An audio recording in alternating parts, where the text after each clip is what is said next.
რას ფიქრობს მოსაყდრეშიო, ოცნების მიერ წარმოებულ მხარდამჭერ კამპანიაზე მიტროპოლიტი სიონის საპატრიარქო ტაძარში წირვას აღავლენს. მოსაყდრის ღია ლობიზმში რეჟიმი საკუთარ მედიას იყენებს, ხოლო ნებისმიერი, ვინც ამ სცენარს საფრთხეს უქმნის, მყისიერად პროპაგანდის მანქანის სამიზნე ხდება. გააკეთებს თუ არა მოსაყდრე ჟურნალისტებთან კომენტარს ჯერ უცნობია. მარიკა ბოლქვაძე მუშაობს სიონის ტაძართან, რომელიც ფორმულას პირდაპირ ეთერს უერთდება. დიახ, ამ წუთებში სიონის საპატრიარქო ტაძარში პატრიარქის თანამოსაყდრე ჩხოროწყუსა და სენაკის მიტროპოლიტი შიო მუჯირი წირვას აღავლენს, რომლის შემდგომ პატრიარქის სულის მოსახსენიებელი და პატრიარქის სულის პატივსაცემად პანაშვიდი უნდა შესრულდეს. აქ მოდიან ცხადია მოქალაქეები, მათი ნაკადი კვლავ უწყვეტია იმისთვის, რომ პატრიარქის სულს კიდევ ერთხელ მიაგონ პატივი ილოცონ მათთვის. მოდიან აგრეთვე სასულიერო პირებიც იმ ფონზე, როცა ახლა ეს პროცესები მიმდინარეობს, ცხადია საზოგადოებაში არ წყდება ვნებათა ღილვა იმ საკითხთან დაკავშირებით, თუ ვინ უნდა იყოს პირი, რომელიც შემდგომში გახდება პატრიარქი და დაიკავებს ამ თანამდებობას. ცხადია ამასთან დაკავშირებით ჩვენ კითხვებს უსვამთ როგორც მოქალაქეებს, აგრეთვე სასულიერო პირებს. გუშინ შეიძლება ითქვას, რომ პირველი განმარტება საპატრიარქოს საზოგადოებასთან ურთიერთობის ხელმძღვანელმა მამა ანდრია ჯაღმაიძემ გააკეთა. მართვა გამგეობის დებულების მიხედვით მან განმარტა, რომ პატრიარქი, რომელიც როგორც კანდიდატად აგრეთვე შემდგომში პატრიარქად უნდა დასახელდეს, 40-დან 70 წლამდე უნდა იყოს ასაკით, ეროვნებით აუცილებლად ქართველი და უნდა ჰქონდეს აუცილებლად განათლების დამადასტურებელი დიპლომი.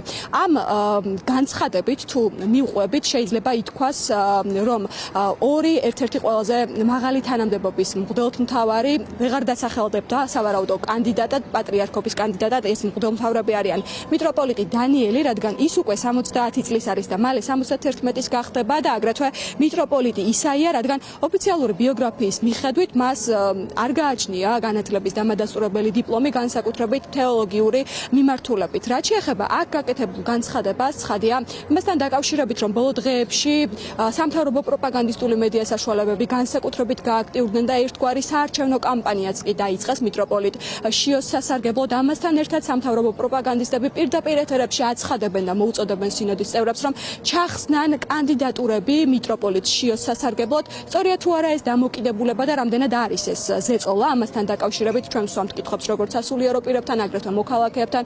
სასულიერო პირების ნაწილი მიიჩნევს, რომ არანაირი ზეწოლა ამ წუთებში არ ხდება, არ მიმდინარეობს და ის რომ ეს გადაწყვეტილება მხოლოდ და მხოლოდ სინოდის წევრების მისაღები და გადასაწყვეტია.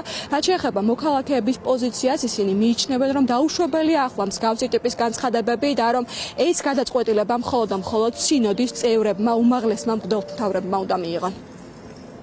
ჩვენ მიჩვეული ვართ სახელისუფლებო არჩევნებს, სადაც ვნებათა ღელვა ამა თუ იმ პოლიტიკურ პარტიებთან, კანდიდატებთან დაკავშირებით და აი ეს პროცესები, რომელსაც მიჩვეული ვართ და ჩვეულია, არ უნდა გადმოვიტანოთ საეკლესიო სულიერ ველზე.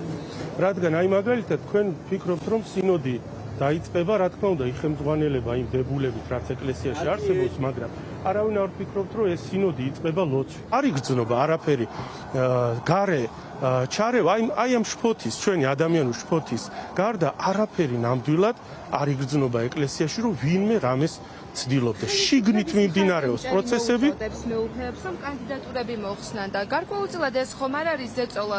თავზე მოხვევა აზრების. მე მაგდენ ინფორმაციას არ ვფლობ. ყველას უსამძიმრებ ამ დიდ დანაკარგს და ჩვენთან არის ღმერთი და ყოველთვის იქნება მისი უწმინდესის ლოცვით და მისი კურთხევით და ჩვენც ყველანაირად მთელი ეკლესია თავისთავად შეეცდება, რომ უწმინდესის სიყვარული შევინარჩუნოთ და ვაჩვენოთ მაგალითით ეს ყველას და მოლოდინი არის უფლის გადასაწყვეტია და უწმინდესის კურთხევით, როგორც არის და როგორც იქნება, თვითონ წმინდა სინოდი გადაწყვეტა. საკვირველია, წინასწარ როგორ შეიძლება დასახელდეს, როცა ეს კენჭისყრით ხდება, არჩევით ხდება და საკმაოდ ასე თქვა დიდი მოსამზადებელი სამუშაოები სჭირდება, როგორც ნებისმიერ არჩევნებს ყველა ქვეყანაში, ასე რომ არ არის ეს